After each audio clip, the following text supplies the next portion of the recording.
Hi everyone, आपका question है carbohydrate क्या है, इनका वर्गीकरण कैसे किया जाता है। देखिए कार्बोहाइड्रेट की बात कर लेते हैं। तो कार्बन, हाइड्रोजन एवं ऑक्सीजन से निर्मित वे रासायनिक यौगिक कंपाउंड जो ध्रुवन, घूर्णक, पॉलीहाइड्रोक्सी, एल्डिहाइड अथवा कीटोन को कार्बोहाइड्रेट कहलाता है। यह हमारे शरीर का मुख्य अवयव है तथा ऊर्जा के सस्ते स्रोत के रूप में जाना जाता है।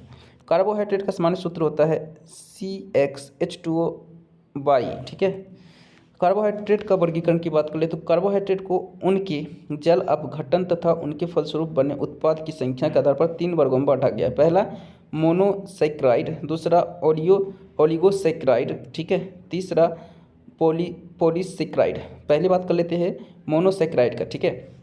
तो कार्बोहाइड्रेट के वे प्रकार जिनको और अधिक सरल यौगिक में जल अपघटित नहीं किया जा सकता है मोनोसैकराइड कहलाता है। सभी कार्बोहाइड्रेट जल अपघटन के फलस्वरूप मोनोसैकराइड में परिवर्तित हो जाते हैं। ग्लूकोज तथा फ्रुक्टोज मोनोसैकराइड के उदाहरण है। ठीक है। यहाँ पे आप दिखा सकते हो समीकरण के तौर पर। ठीक है। यहाँ पे 2 इक्वेशन दिया हुआ है। ठीक है। दूसरा है ओलिगोसैकराइड। ये क्या होता है? तो कार्बोहाइड्रेट का वह प्रकार जो जल द्वारा अपघटित होकर एक से अधिक लगभग 2 से 10 मोनोसैकराइड अणु देते हैं, ओलिगोसैकराइड कहलाता है। वैसे ओलिगोसैकराइड जो मोनोसैकराइड के 2 अणुओं के संयोग से बना होता है, ये जो है डाइसैकराइड कहलाता है। तनु अम्लों या एंजाइमों द्वारा यह अपघटित होने पर ये समान अथवा भिन्न मोनोसैकराइड के 2 अणु बनाते हैं। ठीक है।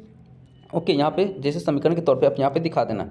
तीसरा है पॉलीसैकराइड। ये क्या होता है? तो कार्बोहाइड्रेट का वह प्रकार जिसमें हजारों मोनोसैकराइड इकाइयाँ ग्लाइकोसिडिक बंधन द्वारा जुड़े होते हों, पॉलीसैकराइड कहलाता है। ठीक है। स्टार्च, सेल्यूलोज और ग्लाइकोजिन तथा डेक्सीड्रिन इसकी प्रमुख उदाहरण है। ठीक है। यहाँ पर आप दिखा सकते हो समीकरण के तौर पर। ठीक है। So thank you.